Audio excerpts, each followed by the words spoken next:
आत्मीय भाइयों एवं बहनों, आपको पुस्तक परिष्कृत अध्यात्म हमारे जीवन में उतरे परम पूज्य गुरुदेव की अमृत वाणी पढ़कर सुना रहे थे। पृष्ठ 30 से पढ़कर सुनाते हैं अर्थ का सुनियोजन। साथियों, अर्थ के सुनियोजन के संबंध में एक आदमी ईश्वरचंद विद्यासागर की कथा मैं आपको कई बार सुना चुका हूं। एक और कथा मेरे ध्यान में आ जाती है। अमेरिका के में एक बड़ा संपन्न आदमी था। वह करोड़पति था। करोड़पति था पर था बड़ा कंजूस। फटे हुए कपड़े पहनता था और जब कोई लड़की उसके यहाँ शादी विवाह के लिए आती और कहती कि आपसे हम विवाह करना चाहते हैं, तो वह व्यक्ति पूछता कि क्या आप कमा करके हमें पैसा देंगी? आपके पास क्या कमी है? आप तो करोड़पति हैं और आपसे विवाह हम इसलिए करना चाहते हैं कि आपकी कमाई का पैसा हमको मिलेगा और हम मजा उड़ाएंगे। तब तो आपको हमसे विवाह नहीं करना चाहिए। हाँ, अगर आप कुछ कमा कर हमारे यहाँ जमा कर सकती हैं तो आप हमारे साथ शादी कर सकती हैं, अन्यथा नहीं। बहुतों ने कहा कि आपने विवाह भी नहीं किया, आप हमारे बाल बच्चे ले लीजिए, गोद रख लीजिए। अच्छा, तो आप ये बताइए कि जब आपका बच्चा हमारे घर आएगा तो कितनी संपत्ति लेकर के आएगा? वो संपत्ति लेकर क्या आएगा? वह तो आपकी संपत्ति लेगा। नहीं साहब, हमको ऐसे बच्चे नहीं चाहिए, हमको ऐसे बच्चे नहीं चाहिए। बहुत कंजूस था, बहुत कंजूस था। एक बार ऐसा हुआ कि कुछ लोग उसके यहाँ किसी काम के लिए धन मांगने के लिए गए। किसी विश्वविद्यालय में कोई खास फैकल्टी बन रही थी, इसलिए सब मालदारों से चंदा मांगा जा रहा था। उसके पास भी चंदा मांगने के लिए जब एक कमेटी पहुंची तो देखा उसके घर 2 बत्तियां जल रही थी। एक ऊपर जल रही थी और एक मेज पर जल रही थी। नमस्कार होते ही उसने एक बत्ती बुझा दी और बोला, हम बेकार में बत्ती क्यों जलाएं? जितनी देर तक आपसे बातें करनी है उतनी देर में इतने पैसे की बिजली चलेगी। बिजली बंद करने के बाद आपस में लोग हंसे, कहने लगे कि यार बेकार में आ गए, बेकार में आए, यहाँ कुछ मिलने वाला नहीं है। जैसा सुना था वैसा ही है यह कंजूस, वैसा ही है यह कंजूस। उसने पूछा, कहिए आप लोग कैसे आए?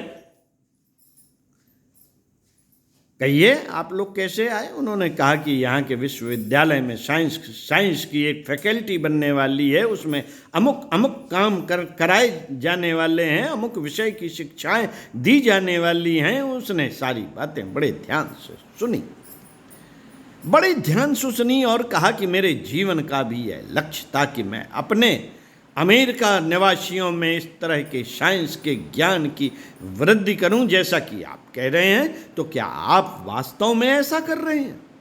हाँ, हम वास्तव में ऐसा कर रहे हैं। तो आप मेरे लायक कोई सेवा बताइए। और आप जानते हैं उसने क्या किया।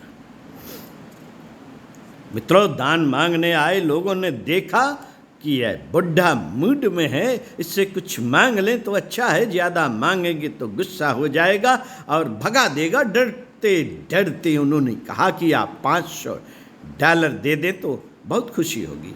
अच्छा, देता हूँ आपको। उसने चेक बुक निकाली, $50,000 का चेक बनाया और उनके हवाले कर दिया। सबने एक दूसरे को देखा और चेक को कमेटी के सदस्यों के बीच घुमाते रहे। वृद्ध ने पूछा, क्यों साहब, कोई गलती मालूम पड़ती है क्या? बताइए। हाँ साहब, ये तो $50,000 का चेक है, हमने तो $500 मांगे थे। उसने कहा, आपको मालूम नहीं है कि जिस काम के लिए मैंने विवाह नहीं किया, जिस काम के लिए मैं फटे कपड़े पहनता हूँ, जिस काम के लिए मैंने बच्चे गोद नहीं लिए, जिस काम के लिए मैं गरीबों जैसी जिंदगी व्यतीत करता हूँ, वह मेरा काम है।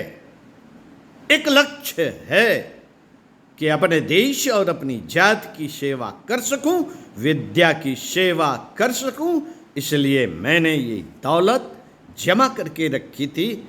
आप जैसा कहते हैं, अगर उसी साइंस फैकल्टी में यह धन लगाएंगे तो मैं पहली किस्त $50,000 एक टोकन मनी के रूप में आपके सुपुर्द करता हूं। फिर मैं देखूंगा कि आप जो कहते हैं वो कहां तक सही है।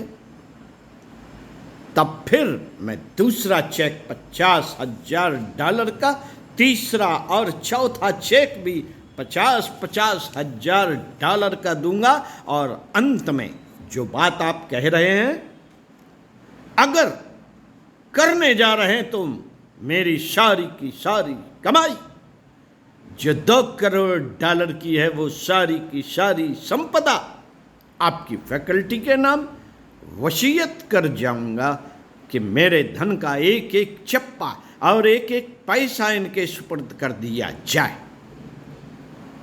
बेटे, ये मैं क्या कह रहा हूं? धन के संयम, अर्थ संयम की बात कह रहा हूं। पैसे तो हम बहुत कमाए, लेकिन अपने लिए कम से कम खर्च करें तो हम संत का जीवन जी सकते हैं। आध्यात्मिक जीवन जीने के लिए केवल भजन करना ही काफी नहीं है, वरन औसत भारतीय स्तर का जीवन यापन आपका लक्ष्य होना चाहिए। आप क्या कमाते हैं मैं नहीं जानता, लेकिन आपको खर्च करने का अधिकार नहीं है। अगर आप आध्यात्मिकता में प्रवेश करते हैं, भगवान पर विश्वास करते हैं, सिद्धांतों पर विश्वास करते हैं, तो आप यह मानकर चलिए कि हम जिस देश के नागरिक हैं उसी स्तर का जीवन जिएंगे। आप उस स्तर से ज़्यादा ऊंचा स्तर मत बढ़ाइए। हिंदुस्तान का औसत नागरिक जितने में गुजारा करता है, आप उतने में ही गुजारा कीजिए। इसके बाद जो धन आपके पास बच जाता है, उसे लोकहित के लिए, श्रेष्ठ कामों के लिए, पीड़ा और पतन जो देश में फैला हुआ है, उस पीड़ा और पतन के निवारण के लिए खर्च कीजिए।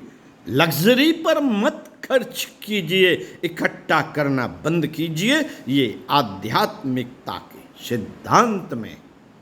सिद्धांत हैं। सच्चा अध्यात्म समझिए साथियों।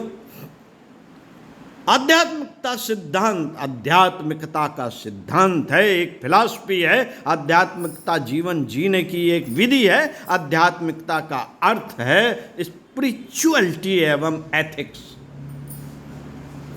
आध्यात्मिकता क्रिया कृत्यों का नाम नहीं। आध्यात्मिकता जादूगरी नहीं कि इधर हाथ फेरा, उधर हाथ फेरा, उस पर चावल चढ़ा दिए, इस पर चंदन चढ़ा दिया। ये क्या है? मैजिक है। कौन सा?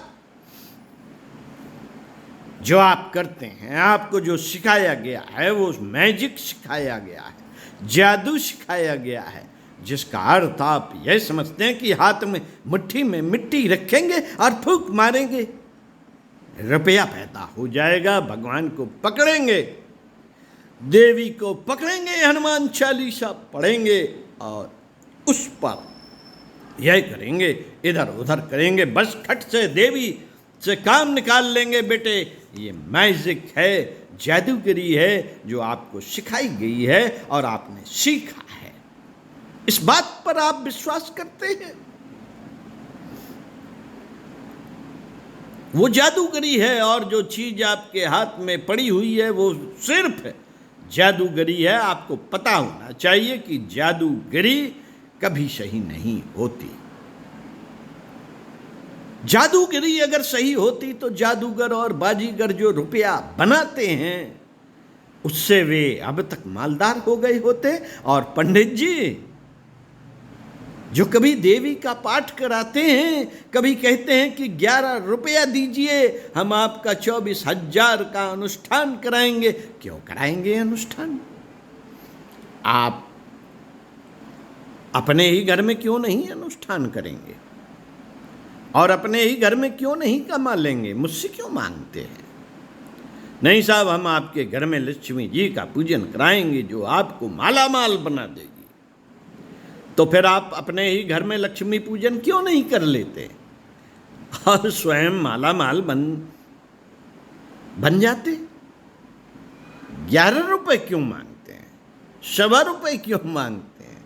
1001 क्यों मांगते हैं? साथियों, इसी संदर्भ में आगे पढ़कर सुनाएंगे। ये जादूगरी नहीं, अध्यात्म। सुनते रहिए कुछ अच्छा, पढ़ते रहिए कुछ अच्छा, और स्वाध्याय, सत्संग, चिंतन, मनन का क्रम जरूर बनाए रखिए। ओम शांति।